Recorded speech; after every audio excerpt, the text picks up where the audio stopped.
Well, hello and welcome to a new series that I'm starting on my channel. I've wanted to do this for at least a couple of months, but I just couldn't find the right time to start it because I just didn't have in my head like a few days after each other that I would be able to sit down and film videos for this series. But what a better time to start a new series than during your second quarantine. Dun dun dun. You're probably wondering, how can you be in quarantine again? Didn't you just have COVID like 3 days ago? Yeah, I did. In February, to be more specific. But, as it turns out, you can have COVID as soon as a few months after you've had it the first time. So here we are again. I have COVID again. Remember in my last video when I was bragging that I went to my first party in 4 years and I went home and I felt super tired and I felt like a grandma basically because all throughout the weekend I just felt so exhausted and I just wanted to sleep. It turns out probably I was just fighting off the virus. So on Monday night I had a little bit of a fever and I felt uncomfortable and I thought, okay, this grants a test in the morning. So then I did the test and at first I was like, oh, phew, it's not corona because I didn't see the little stripe appearing. But then as the minutes progressed, I saw a teeny tiny stripe appearing at the test line. What a better place to spread this virus than an actual party. So as it turns out, a bunch of my colleagues as well, also some who have had it, also tested positive in the meantime. Now, interestingly, for science, of course, I needed to compare my test stripe between the first time I tested positive, because the first time I tested positive it pretty much started the same way. I was fine and then bam, during the night I spiked a fever and I felt really unwell, and then the day after I tested and bam, it was positive. So I'm going to show you here on my phone. This here is my first test that I did in February, and you can see that my test line is actually much thicker than my control line, whereas here was my test from yesterday. The test line is much thinner than the control line, which would indicate that hopefully the viral load is much lower, and it also feels, I also don't feel as sick as I did the first time. So yesterday, for example, I had a bunch of meetings throughout the day, we had to clean the house. Overall, I do not feel half as sick as I did the first time. The first time, so in February, I had a fever for several days and I felt really unwell for several days.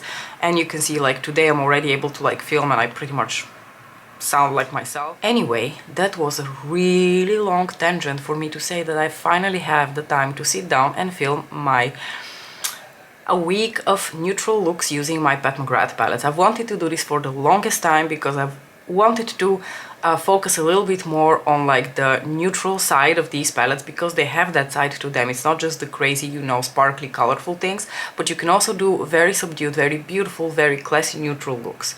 Now, I want to make it clear, I'm not talking about brown looks exclusively, so we're not going to only do brown looks in this series. I'm hoping to be able to switch it up a bit, but like sort of stay in the realm of the more subdued, more muted, more neutral tones, because I feel like there is so much that these palettes can give also in that context.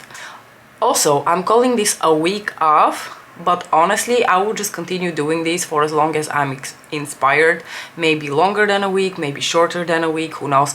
Obviously, I will not have the time to film all the days after each other. I will just film and upload as often as I can, and we will see where we go from there. I will add all of these videos to my pet pairing series because essentially they're going to be pet pairings. They're going to be still, you know, an extension of the pet pairing series, but with a specific theme around it. I could have explained all of this while doing my base makeup because I did my concealer, but I haven't done the rest of my face yet. For my foundation today, I'm actually going to bust out an oldie but a goodie that I haven't used in a really long time. This is my MAC Face and Body Foundation, which is one of those beautiful, extremely sheer coverage foundations. Since I'm staying at home today, I figured I don't really need much coverage for that. So I'm going to work this into my skin a bit. You can see that it is a little bit darker because I bought it when I think I had a little bit of a tan some years ago, and I tend to prefer using it when I have a bit more color, but because it's so sheer, you basically won't notice that it's darker than I am right now. It just kind of slightly evens out the tone, but it doesn't offer much coverage. Actually, if I compare this to that new Chanel tint thing that I demoed a few days ago on my channel, I can leave the link to that video in the cards for you. This has much more sheer coverage. This is more like a tint than that Chanel tint actually. I don't want to go for something too high coverage because I will continue to be blowing my nose throughout the day. The inconvenient thing about being in quarantine now is that I can't go to work, and if I can't go to work I can't make use of the beautifully hermetized building where I work, where no pollens can get in, and I feel so good throughout the day and throughout the weeks actually. It usually gets worse in the weekends when I'm at home, obviously exposed to all that pollen. I'm taking my Dior Backstage powder just to add a little bit of, again, natural sheer coverage in terms of powder. I'm taking my Hourglass diffused bronzing light powder, which is this really beautiful sort of like neutral toned bronzer. I'm taking this instead of the Charlotte Tilbury one just because I feel like you're probably tired of seeing me use that bronzer all the time. But this one from Hourglass is pretty much in the same veins, although I do think it's warmer. The one from Charlotte Tilbury has almost a little bit of those like greenish yellowish taupe tones to it, so I think for a lot of people it will look unflattering because it's so cool toned and so almost like gray. This one sort of serves the same purpose but without being that cool toned. It still leans a little bit more neutral to cool compared to most of my other like orange or red leaning bronzers, but not as cool toned as the one from Charlotte Tilbury. Obviously the perfect blush to go with this more neutral cool look is going to be Flirtatious from Pat McGrath Labs.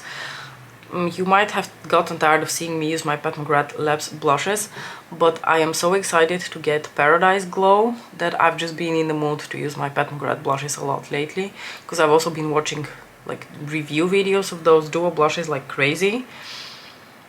And I kind of already know what to expect of the product that I ordered, but I'm still super excited for it and I can't wait to demo it for you when it arrives, which will hopefully be sometime by the end of the week or beginning of next week. For highlighter I'm taking another one of my Pat McGrath more cool tone favorites, and this is the shade Lunar Nude from the Holiday 2020 collection. I really love the gel powder formula of this highlighter. It just looks so beautiful, blingy, but at the same time smoothing on the skin. So have any of you managed to get reinfected with the virus already? And trust me, you need to be like a special kind of loser to get reinfected so quickly after you've had it. I've seen people who have had it in 2020 or 2021 get reinfected, but that's almost like normal and to be expected. But I was really hoping that having had it in February would mean that I'm safe at least until the winter. Turns out I was not. I'm going to spritz my sponge here with a bit of Fix Plus to melt all the powders on my face.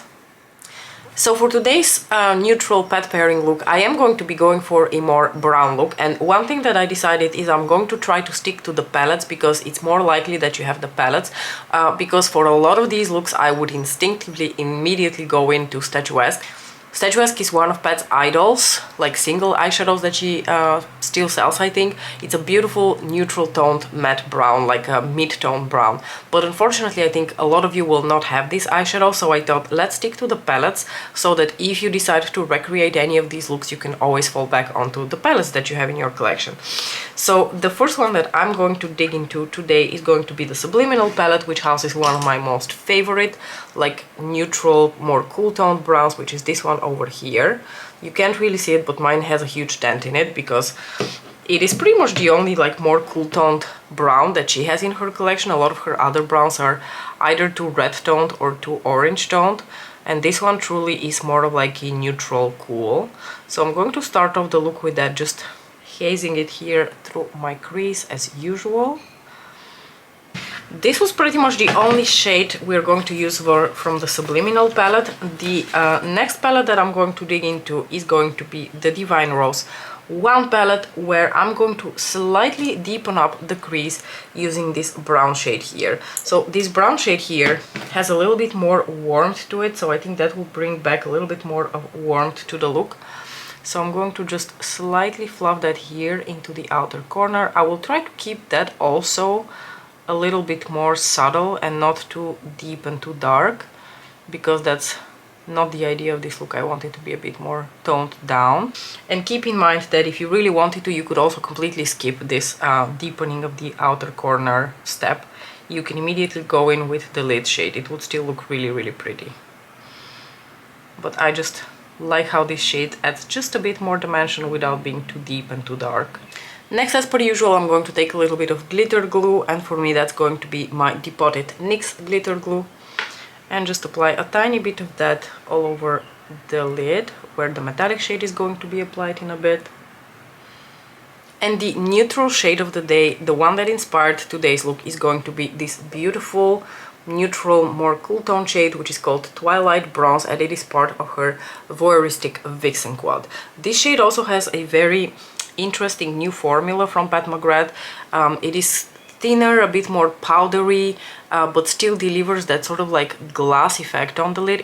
And it has such a gorgeous tone to it. I really like this shade so much, and I'm just using my fingers in order to apply it all over my lids, like this.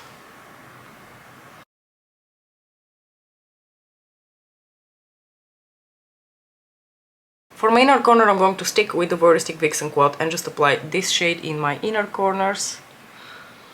And the next step of the look is one that is 100% optional, and depending on how far you want to take it into the glam and more glitzy direction, or you want to keep it more subtle and less glitzy and glittery.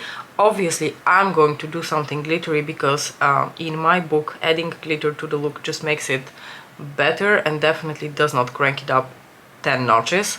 But that's because my, meter for what's cranking up a look 10 notches is quite different from other people's. I'm going to take whatever is on the brush and just run it here underneath my brow bone to add some extra glimmer there. And I always work these shades like this with my fingers so that they're not too stark. So like I said, for the next portion of the look, you can either leave it at that, or you have two options. If you want to take the look in a slightly warmer direction, you could go in with a few flakes of Rosefire Nectar here. Just dip your finger, take a few flakes, and just dab it over top of that Twilight Bronze shade. If you, however, like me today, are feeling a little bit more of going into a cooler direction, you can go back into your Divine Rose 1 palette and take this gorgeous Astral shade here, which will basically make your eyelids look like they're wet, and just add that beautiful glitter over top of Twilight Bronze to complement it, but without taking away from the coolness of that eyeshadow. So I'm going to take this shade, which is called Astral Solstice, and I'm going to press it over top of that Twilight Bronze shade. And just kind of work it with your finger into Twilight Bronze, almost as they become one shade instead of a layering of two different shades. On my lower lash line, I'm just going to take a little bit of this brown shade that we applied earlier in the outer corner, and I'm going to run that here underneath my lower lashes, keeping it quite simple.